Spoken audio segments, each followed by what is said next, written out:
Ici, où petit n désigne un antinaturel fixé et grand N un antinaturel non nul fixé, on dit qu'une liste A1, A2, A grand N appartient à cet ensemble-là lorsque, en faisant 1 plus 1 plus 1 à 1 fois, plus 2 plus 2 plus 2 à 2 fois, et ainsi de suite, jusqu'à grand N plus grand N plus grand N à grand N fois, on arrive à l'antinaturel petit n.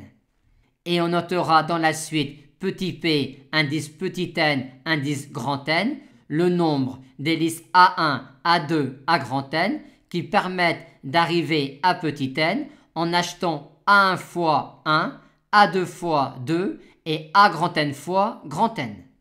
Dans la question 4, on raisonne à petit n antinaturel fixé. Il est alors clair que cet ensemble-là est fini, étant donné que chaque élément de la liste est toujours compris entre 0 et petit n. Montrons maintenant qu'à petit n fixé, cette suite-là en grand N est croissante. Pour cela, on va montrer que l'on peut injecter l'ensemble grand P indice petit n indice grand N dans l'ensemble grand P indice petit n indice grand N plus 1. En effet, si on prend une liste de cet ensemble-là, on peut alors trivialement lui associer une liste de cet ensemble-là, mais avec grand N plus 1 à la place de grand N. En effet, il suffit tout simplement de garder jusqu'à grand N les mêmes valeurs et de mettre 0 dans la case grand N plus 1. Et cette application-là, qui est un élément de grand P indice petit n indice grand N, lui associe un élément de grand P indice petit n indice grand N plus 1, est clairement injective, ce qui démontre que cette suite-là est croissante.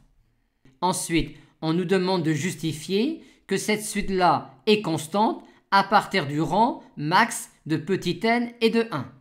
Quand petit n vaut 0, on a P indice 0 indice grand N qui vaut toujours 1, car la seule façon d'obtenir 0 en achetant un peu de 1, un peu de 2, un peu de grand N est d'acheter 0 de 1, 0 de 2, 0 de grand N.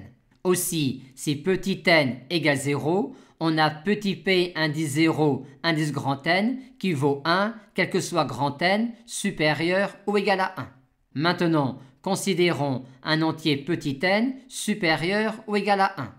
Et montrons alors que si grand N est supérieur ou égal à petit n, alors petit p indice petit n indice grand N est égal à petit p indice petit n indice petit n.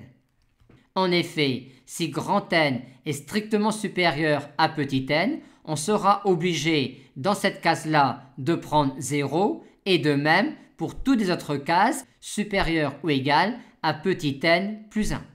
Par conséquent, le nombre de listes qui conviennent pour grand N égale petit n est également le nombre de listes qui conviennent pour grand N supérieur ou égal à petit n.